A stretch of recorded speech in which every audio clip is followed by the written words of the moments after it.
Hello and welcome to Drama Recaps. Today we will delve into the 2015 German satirical black comedy film called Look Who's Back. Spoilers ahead. The film opens with Adolf Hitler waking up in a park, puzzled and disoriented. He's wondering why there aren't any enemy planes in the sky like he's used to seeing. Just then, an orange ball rolls his way, and he realizes he's not alone. 3 children walk up to him. Hitler asks them how to get to the main street, but a MyTV reporter named Fabian Sawatzki interrupts, calling the kids over for a news segment he's filming. Putting his military cap back on, Hitler decides to go to his Führerbunker. As he heads toward the Brandenburg Gate, he tries to make sense of modern life through the lens of wartime thinking.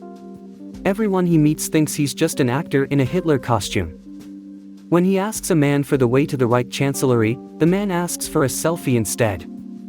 This annoys Hitler, who's also bothered by people constantly taking photos of him.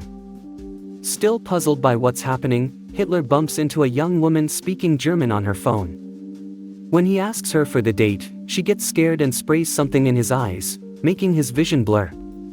Staggering over to a newspaper stand, he grabs a paper and sees the date is October 3, 2014. Shocked, he faints. Meanwhile, at MyTV headquarters, the TV boss Karner praises Deputy Director Christoph Sensenbrink for his work.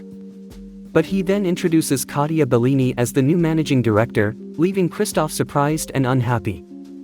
Frustrated with this decision, Christoph storms into his office and takes out his anger by firing Fabian, the reporter we met earlier. Despite trying to persuade his boss, Fabian is escorted out of the building by security. In the evening, Fabian is watching the documentary he filmed earlier that day with a downcast mood. His mom comes by to comfort him. When she spots Hitler in the video's background, she asks Fabian to pause it. This sparks an idea in Fabian to look for Hitler, thinking it could be a way to regain his job. On the other side, Hitler wakes up at the newsstand where he had fainted. He questions the owner about the current date, and mistakenly assumes he's been captured by enemy agents. The newsstand owner, thinking Hitler is an actor, questions if he's filming a documentary. Later, Hitler picks up a Turkish newspaper and is taken aback to discover that Turks now live in Berlin. After learning more about today's Germany, he finds it's not the country he once knew. He's disappointed that nobody supports him and is upset that Poland still exists. Hitler then concludes that he's been brought back for a purpose and vows to resume his mission. The following morning, the newsstand owner tells Hitler to wash his dirty clothes. Hitler tries a laundromat but is turned away by the worker. Luckily, another laundromat is more accommodating and even offers him some clothes to wear temporarily. Back at the newsstand, he meets Fabian, who's managed to find him.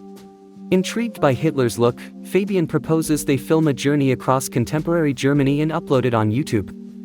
Hitler accepts the offer, and Fabian borrows some money and a car from his mom before the duo sets off. That same night, they check into a hotel, where Hitler is fascinated by the modern TV.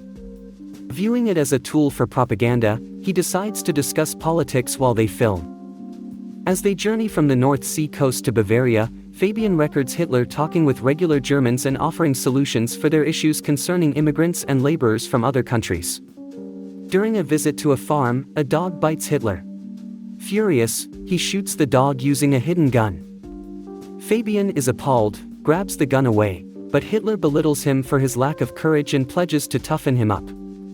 Later on, when they run low on funds, Fabian reaches out to Christoph for financial assistance. Regrettably, Christoph ends the call abruptly, showing no interest in helping them. Simultaneously, Hitler creates a new issue by breaking the car's front lights. They then start to earn some cash by sketching pedestrians. After collecting enough money, they proceed on their adventure, encountering numerous people across Germany. Surprisingly, many find Hitler likable, and their online videos rack up over 1 million views. As a result, they head back to Berlin where Fabian pitches Hitler and the show concept to the executives at MyTV. Hitler meets Bellini and proposes they work together to save Germany, but Bellini chooses to feature Hitler in a comedy show on MyTV instead. Meanwhile, Fabian leverages Hitler's newfound popularity to threaten Christoph into rehiring him. Christoph reluctantly agrees but only offers him a menial job in the kitchen. Later on, Hitler gets a desk at the TV studio, and Christoph instructs his assistant, Kromier, to acquaint Hitler with computers and the internet. During a live broadcast, Hitler unexpectedly resonates with the audience through his dated views on creating a racially uniform, fascist state. Consequently, Bellini instructs Christoph to include Hitler in all their programs. As Hitler's comedic fame grows, he gets invited to various talk shows and begins to express his aim to make Germany great again. Using his increased visibility, he engages with multiple individuals and political figures, gradually influencing the political landscape in Germany. At one point, he and Fabian visit the NPD headquarters in Berlin, where Hitler criticizes the party's federal chairman for wasting time and hindering the movement. In the middle of all this, police officers and a district attorney arrive at the TV station. They inform Bellini that they're investigating a complaint regarding hate speech violations. Thankfully, the district attorney allows them to keep airing the shows. Following this, Bellini has a private chat with Hitler, asking him to explain his past. Yet, she interprets every answer he gives as just another joke. In a live TV event, Christoph, feeling jealous, airs the video deliberately, triggering negative reactions from viewers. This event tarnishes the rising careers of Hitler, Fabian, and Bellini and results in Christoph becoming the new head of the station. Shortly after, Fabian and Hitler go back to Fabian's mother's home. Hitler then starts to pen a book about his new 21st century life, naming it Look Who's Back. The memoir quickly turns into a bestseller. Inspired, Fabian works with Bellini to adapt it into a movie. 3 months later, MyTV's higher-ups discuss the big financial loss the company is facing. Nervous, Christoph scolds some employees. One staff member suggests bringing Hitler back, sparking Christoph's interest. He then visits the movie set and offers Fabian an extra $1 million for their budget if MyTV can air their film. Subsequently, Fabian and Hitler visit Kromier's home. Kromier's grandma recognizes Hitler and accuses him of past atrocities. Angry, she demands he leave at once. On their way out, Hitler reveals his disdain upon learning that Kromier is Jewish and begins to verbally demean Jewish individuals. Fabian is stunned and becomes disheartened by Hitler's views. Back on set, Fabian asks Hitler to recount how he arrived in the present day. After filming for the night, Hitler is attacked by 2 neo-Nazis who think he's faking their ideology.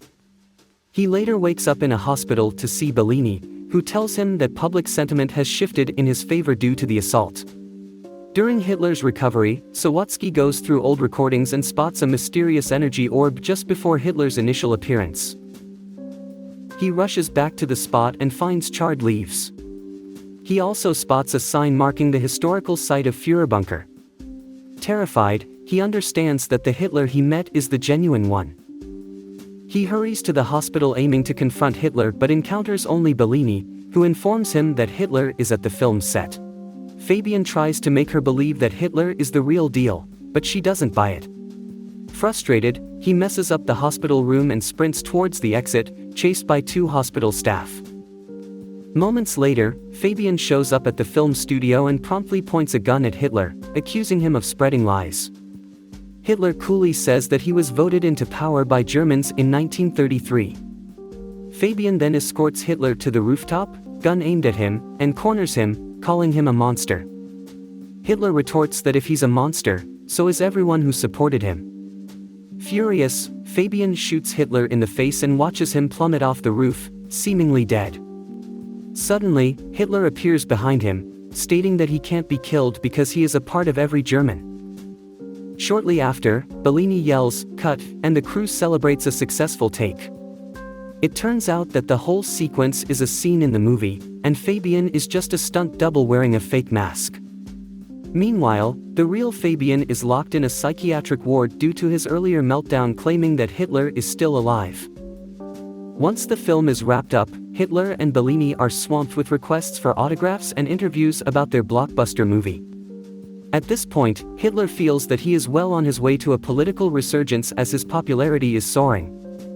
Additionally, the growing nationalist sentiment in Germany convinces him that the country might be ripe for his return to authority.